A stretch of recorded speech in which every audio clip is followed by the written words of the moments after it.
Selamat datang di podcast kami. Di sesi kali ini kita bakal ngobrol salah satu periode penting dalam sejarah Indonesia, yaitu demokrasi liberal. Betul, periode ini sering disebut sebagai masa kebebasan politik, tapi di sisi lain juga dikenal sebagai masa ketidakstabilan pemerintahan.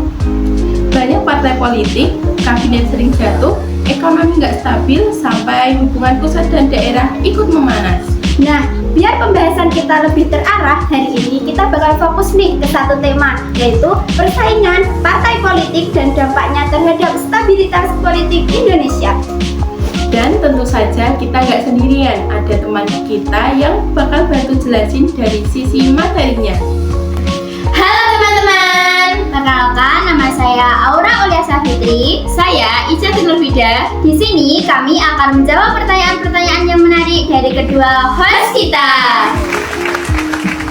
Oke, kita mulai dari pertanyaan pertama. Kenapa sih sistem multipartai pada masa demokrasi liberal justru memicu ketidakstabilan pemerintahan? Kalau kita lihat konteksnya, pada masa demokrasi liberal, Indonesia menganut sistem parlementer dengan jumlah partai politik sangat banyak. Secara teori, ini mencerminkan kebebasan politik setelah kemerdekaan. Ya, benar banget. Tapi dalam prakteknya nggak ada satupun partai yang dominan dan cukup kuat untuk membentuk pemerintahnya sendiri. Akhirnya, kabinet dibentuk melalui koalisi antar partai. Masalahnya, koalisi ini bersifat sangat rapuh karena dibangun atas dasar kompromi jangka pendek, bukan kesamaan visi dan tujuan jangka panjang. Ya, masing-masing partai lebih mementingkan ideologi dan kepentingan kelompoknya sendiri. Begitu kepentingan mereka nggak terpenuhi, mereka langsung menarik dukungan. Akibatnya, kabinet sering jatuh sebelum sempat menjalankan program kerja secara maksimal. Inilah yang membuat pemerintahan jadi tidak stabil dan pembangunan nasional ikut tersendat. Menarik banget. Nah, aku mau lanjut ke pertanyaan berikutnya nih. Kenapa mosi tidak percaya bisa sering banget muncul di parlemen waktu itu? Jadi gini, dalam sistem parlementer, mosi tidak percaya bahwa sebenarnya adalah mekanisme demokratis dalam mengontrol pemerintah. Namun, pada masa demokrasi liberal, mosi tidak percaya sering disalahgunakan sebagai alat perebutan kekuasaan.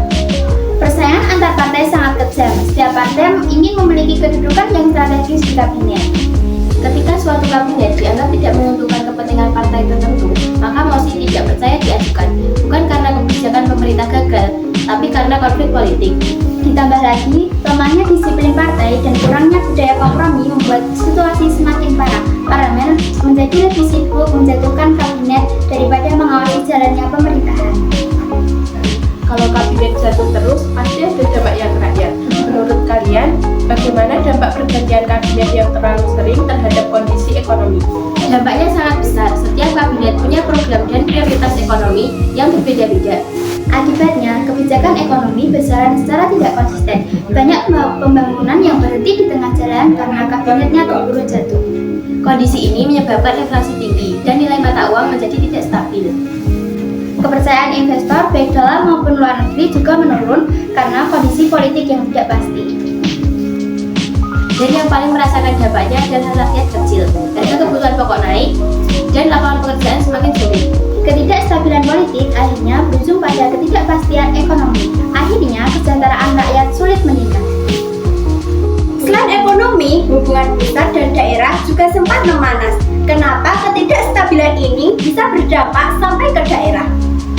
Karena pemerintah pusat terlalu sibuk dengan konflik politik di Jakarta. Daerah merasa diabaikan dan tidak mendapatkan perhatian pembangunan yang seimbang. Selain itu, seringnya pergantian kabinet membuat kebijakan pusat terhadap daerah menjadi tidak konsisten. Hal ini memicu daerah, terutama daerah yang merasa punya kontribusi besar terhadap negara. Akhirnya muncul tuntutan otonomi yang lebih luas hingga pemberontakan daerah. Ini menjadikan bukti bahwa instabilitas pusat berdampak langsung pada keutuhan nasional. Untuk pertanyaan terakhir, menurut kalian, mosi tidak percaya itu bentuk demokrasi yang sehat atau sekedar alat perebutan kekuasaan? Secara ideal, mosi tidak percaya adalah instrumen demokrasi yang sehat karena sebagai alat pengawasan pemerintah. Namun, dalam konteks demokrasi liberal, mosi tidak percaya bahwa sering digunakan untuk kepentingan politik jangka pendek. Evaluasi terhadap pemerintah tidak dilakukan secara objektif, melainkan berdasarkan kepentingan partai. Akibatnya, demokrasi hanya berjalan secara prosedural tetapi kehilangan substansi. Jadi pada akhirnya konflik elit politik justru lebih menonjol dibandingkan kesejahteraan rakyat. Itu tadi pembahasan kita tentang persaingan partai politik dan instabilitas politik di masa demokrasi liberal. Semoga obrolan ini membantu kita memahami bahwa stabilitas politik itu penting buat kehidupan bernegara. Terima kasih sudah mendengarkan podcast kami. Sampai jumpa di sesi selanjutnya. Bye.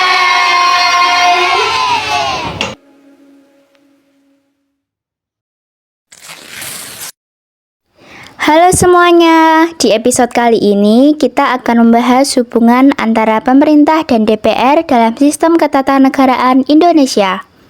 Betul, hubungan ini penting banget karena bisa menentukan apakah pemerintahan berjalan stabil atau justru penuh konflik politik. Kalau kita lihat dari sistem sekarang, Indonesia menganut sistem presidensial.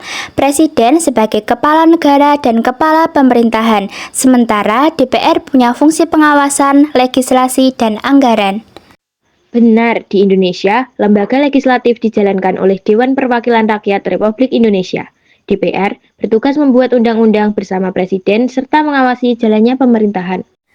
Artinya, hubungan DPR dan pemerintah itu bukan atasan dan bawahan, tetapi sejajar. Keduanya saling mengimbangi atau disebut checks and balance. Nah, kalau hubungan ini berjalan baik, maka kebijakan bisa dibahas secara matang. Tapi, kalau terlalu banyak konflik politik, pembahasan undang-undang bisa terhambat. Dalam praktiknya, hubungan DPR dan pemerintah sering dipengaruhi oleh koalisi partai politik. Iya, apalagi setelah pemilu 2024. Pemerintahan yang dipimpin oleh Prabowo Subianto didukung oleh koalisi besar di parlemen. Kalau mayoritas DPR mendukung pemerintah, biasanya kebijakan lebih mudah disahkan. Sebaliknya, kalau banyak partai oposisi, perdebatan di DPR bisa lebih tajam. Tapi sebenarnya itu juga bagian dari demokrasi, selama dilakukan secara sehat dan sesuai aturan. Yang penting bukan soal setuju atau tidak setuju, tetapi bagaimana kritik disampaikan secara konstruktif demi kepentingan rakyat. Kalau DPR dan pemerintah sering berselisih secara berlebihan, dampaknya bisa terasa ke stabilitas politik dan ekonomi. Betul, investor bisa ragu, kebijakan tertunda, bahkan program pembangunan bisa terhambat. Sebaliknya, kalau hubungan harmonis tapi tanpa pengawasan yang kuat, juga berbahaya karena bisa mengurangi fungsi kontrol terhadap pemerintah. Jadi kuncinya adalah keseimbangan, ada kerjasama, tapi tetap ada pengawasan. Dari pembahasan ini, kita bisa melihat bahwa hubungan DPR dan pemerintah sangat menentukan arah demokrasi Indonesia. Benar, stabilitas politik bukan berarti tidak ada perbedaan pendapat, tetapi bagaimana perbedaan itu dikelola dengan dewasa dan sesuai konstitusi.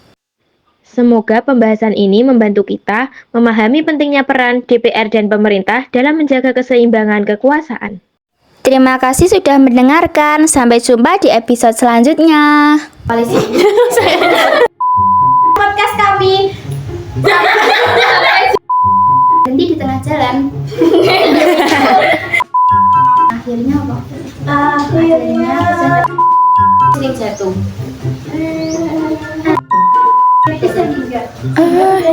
aku jalan.